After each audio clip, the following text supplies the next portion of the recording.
আমরা যারা ইউটিউবে কাজ করি তাদের প্রত্যেকেরই একটা করে ইউটিউবের লিঙ্ক আছে, যেটাকে আমরা ইউটিউব চ্যানেল লিঙ্ক বলি বা ইউটিউবের ব্র্যান্ড লিঙ্ক বলি। একটা চ্যানেল একটা ব্র্যান্ড, সেই লিঙ্কগুলো আমরা একবারই তৈরি করতে পারি, সেটাও একটা নির্দিষ্ট সময়ের পর। 100 সাবস্ক্রাইবারের পর আমি অনেক আগে করেছিলাম, কিন্তু ওই লিঙ্কটি একবারই তৈরি করতে দেয় যখন আপনার টার্গেটটি পূরণ হবে।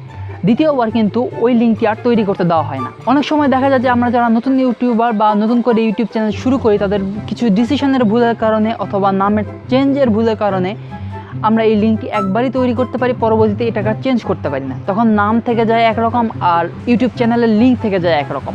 আবার অনেকে চাইলেও লিঙ্কটির জন্য আমরা নামটা চেঞ্জ করতে পারি না। আজকের যে ভিডিও টপিক, এটা হলো আনলিমিটেড বার বা আপনি যত খুশি ততবার আপনি লিঙ্কটি চেঞ্জ করতে পারবেন। কীভাবে চেঞ্জ করতে পারবেন সেটা আমরা কম্পিউটার স্ক্রিনে গেলেই দেখতে পাবেন, আবার মোবাইলে কীভাবে চেঞ্জ করতে পারেন সেটাও আমি দেখাই দিব। তো চলুন শুরু করি আজকের ভিডিও। আপনারা দেখছেন ওয়ে বাংলা ইউটিউব চ্যানেল, আমি আছি আপনাদের সঙ্গে শাহরিয়ার হোসেন। জাম্প করি কম্পিউটার স্ক্রিনে। আমাদের মনিটর স্ক্রিনে চলে আসলাম।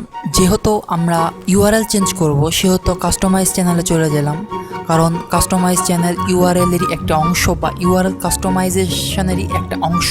তো কাস্টমাইজেশন চ্যানেলে চলে গেলাম। এটা আমার চ্যানেলই, আপনারা অবশ্যই সাবস্ক্রাইব করে রাখবেন। তো এখানে দেখুন ইউটিউব সেটিং লেখা আছে, এখানে জাস্ট ক্লিক করলাম। বর্তমান রুলস অনুযায়ী আমরা লাইভ দেখাইতেছি। এখানে আসার পর এখানে দেখুন যে আমার চ্যানেলের যে লিঙ্ক, এখানে দেখুন অ্যাডভান্স অপশন, এখানে ক্লিক করব, তারপর আমার চ্যানেলের লিঙ্ক দেখাবে। আসার পরে দেখুন ইউজার আইডি, চ্যানেল আইডি। তো এখানে দেখুন যে আমার চ্যানেলের একটা লিঙ্ক তৈরি করা আছে, যেমন www.youtube.com/c/waybangla। এটা আমার লিঙ্ক, কিন্তু এরপর কোনো এডিটের কোনো ফাংশন কিন্তু দেওয়া হয় নাই। যদি আমি চাই তাহলেও লিঙ্কটি চেঞ্জ হবে না। কিন্তু এটাকে কিভাবে চেঞ্জ করা যায় বা কিভাবে চেঞ্জ করব সেটা নিয়ে যেহেতু কথা বলবো, এখানে দেখুন লার্ন মোর অ্যাবাউট কাস্টমাইজেশন, এখানে জাস্ট ক্লিক করলাম। এটা সবারই মোটামুটি থাকবে।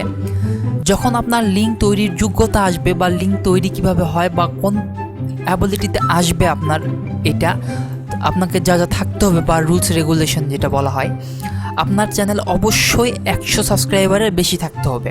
যদি 100 সাবস্ক্রাইবারের কম থাকে তাহলে আপনি ইউআরএল তৈরি করতে পারবেন না। আপনার চ্যানেলটি অবশ্যই 30 দিনের বেশি হতে হবে। যদি 30 দিনের কম হয় আপনার চ্যানেলের বয়স, তাহলে আপনি ইউটিউবের লিঙ্ক অপশন পাবেন না। আপনার চ্যানেলের ফটো বা আইকন বা লোগো থাকতে হবে। যদি আপনার চ্যানেলের লোগো না থাকে তাহলেও আপনি কাস্টম লিঙ্ক তৈরি করতে পারবেন না। এরপর শেষ ধাপ, আপনার চ্যানেলের একটি আর্ট থাকতে হবে। প্রত্যেকটা চ্যানেলে মোটামুটি আর্ট থাকে। আর্ট কোনটা আমি একটু বলাই দিই, আর্ট একটু দেখাই দিতেছি। আর্ট একটু ব্যাক আসলাম।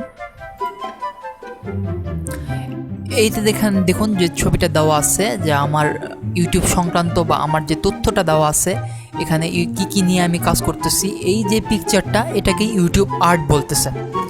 এই আর্টটা যদি আপনার না থাকে তাহলে আপনি কাস্টম লিঙ্ক তৈরি করতে পারবেন না। তারপর এর একটু নিচে স্ক্রল ডাউন করলে remove custom URL and claim 1, এখানে জাস্ট যদি ক্লিক করি, তারপর এখানে দেখুন অ্যাবাউট মি নামে একটা অপশন রয়েছে। অ্যাবাউট মিতে চলে গেলাম।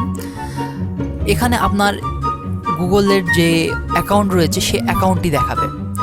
তো এখান থেকে আপনি আপনার ব্র্যান্ড চেঞ্জ করে নিতে পারেন। এখানে দেখুন আমার আরও 2টি ব্র্যান্ড অ্যাকাউন্ট রয়েছে বা অ্যাকাউন্ট রয়েছে। আমার ওয়ে বাংলা যেহেতু অ্যাকাউন্ট, সেখানে আমি চলে যাই, কারণ আমার অ্যাকাউন্ট তো ওয়ে বাংলা, অন্য কিছু না। তো এখানে আসার পর এখানে দেখুন যে আমার ইউটিউব কাস্টম ইউআরএলটি এখানে রয়েছে। ইউটিউব কাস্টম ইউআরএল ক্লিক করলাম।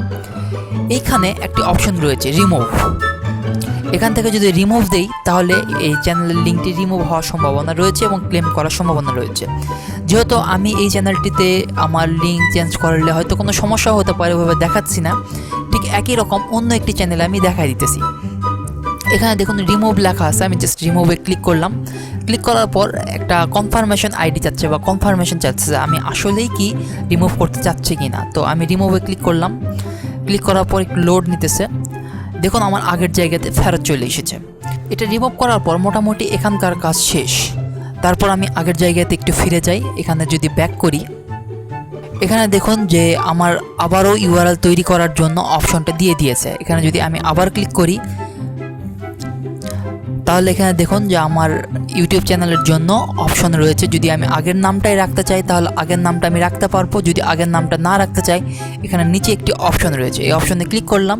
ক্লিক করার পর এখানে দেখুন যে আমার নাম চেঞ্জ করার একটি অপশন দিয়ে দিয়েছে।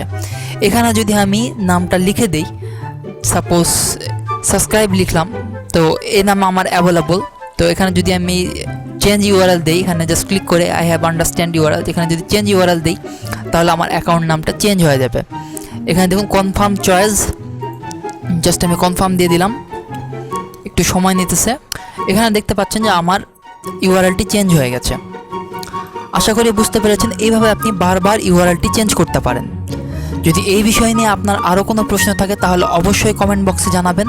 ভিডিওটি ভালো লাগলে সাবস্ক্রাইব করতে ভুলবেন না, চ্যানেলটিকে বন্ধুদের সঙ্গে শেয়ার করতে ভুলবেন না। যারা ইউআরএল চেঞ্জ করতে চায় বা চ্যানেলের ব্র্যান্ডিং অপশন চেঞ্জ করতে চায় তাদের জন্য ভিডিওটি ইউজফুল হতে পারে। আপনারা অবশ্যই তাদের সঙ্গে শেয়ার করবেন।